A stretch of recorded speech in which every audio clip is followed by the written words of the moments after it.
It's part one of our exclusive interview with former Dire Straits drummer Pick Withers. I'm John Beaudin from Rock History Music.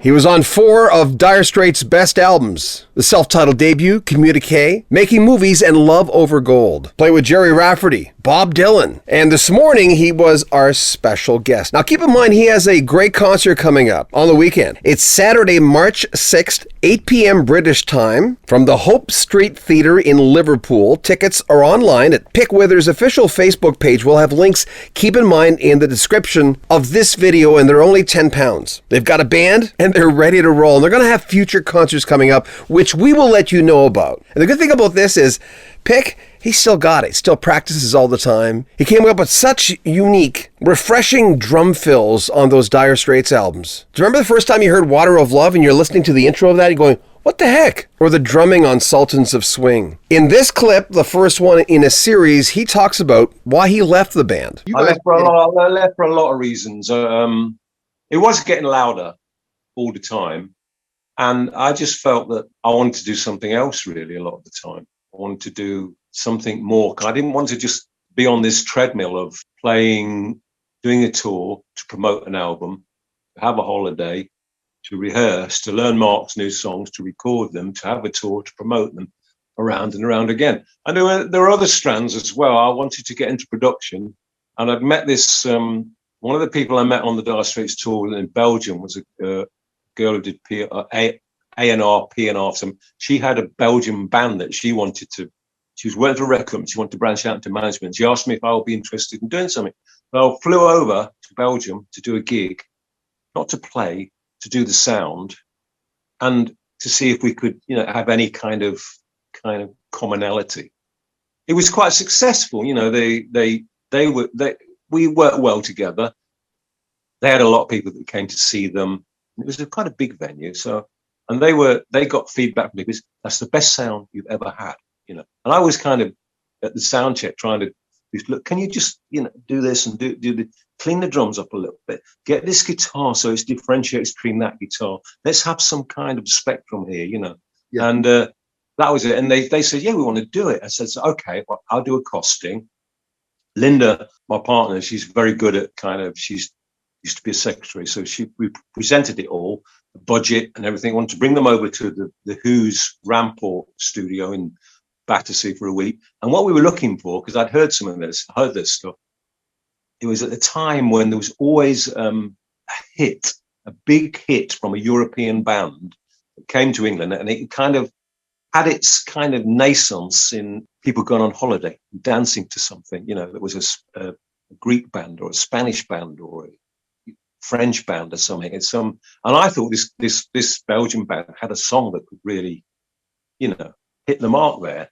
And I was really pleased about it. And I got his phone call from somebody at Hilversum, which is Phonogram's head office. Oh, Puke. Yeah, hello. I said, oh, yes, I'm at the Phonogram in Hilversum. You want to produce this band? I said, yes, that's right. He said, and you've got the costings. Yeah, I've got the costings there for you. He said, well, do you think I could ask Mark first? I said, no. I don't want to do it with Mark's blessing. I'm telling you that I like it, that I've worked with the band, that I see this having some legs. It's like all things. You can't make a promise. You just give it your best shot. And I was thinking, God, my identity is getting subsumed into this band where I don't have any identity anymore. I'm just the drummer of Dire Straits. I'm not even Pick Withers anymore. I'm the drummer in Dire Straits, and that's another strand of it. There were personal issues which we don't really want to air here. And in the end, they all became this kind of perfect kind of soup of discontent. And I just thought, if I don't do it now, I'll just be married to the money. I just didn't want to do it anymore. I just wanted to do something else. And I've done lots of different things that haven't been such high profile. And people say, what do you do? Well, I just do different things. One of the first things I did was get my wife an equity card, which was it's like a union card for actors. And we did a puppet show around the schools, and I recorded some music for that. And it was funny because it was out of my comfort zone, And I didn't want to make a career of that, but it was just something to do. And did recording with different people. I went to Switzerland and played with a guy called Phil Carman, with Brian Auger. So there were different things kicking off, all the time. And I would have liked to have worked more, but that's the way it works. But to work in the same outfit all the time, it's a kind of there was another aspect of it as well that was really bothering me, was that playing became like a bit like wearing a corset. You would come to the next day's sound check, and the lighting guy would jump on you. Pick. Oh, hello, Chaz. What's the matter?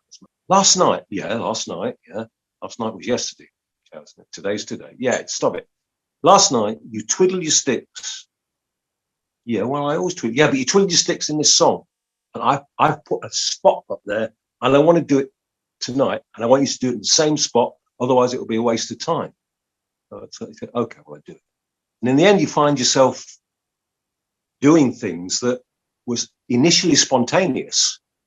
You were feeling good. Things were happening. It's a bit like surfing. You get on a wave and the band starts to kind of, float over the surface, and you just hang on for dear life for the ride, because they are the gigs you live for.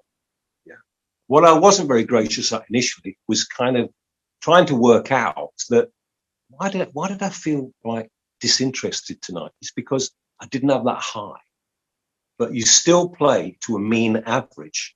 It's just what you live for is that gig, that 2 gigs. When the mean average goes up, everybody gets on it. But you must be gracious, because it doesn't mean to say if you don't have that, you play dreadfully. You just play at a kind of level where it still represents the songs faithfully, but all you're living for is that high. We'll have more from the great Pick Withers coming up in the next 2 days. Make sure you comment on our video, subscribe to our channel, and share our videos. I'm John Beaudin from Rock History Music.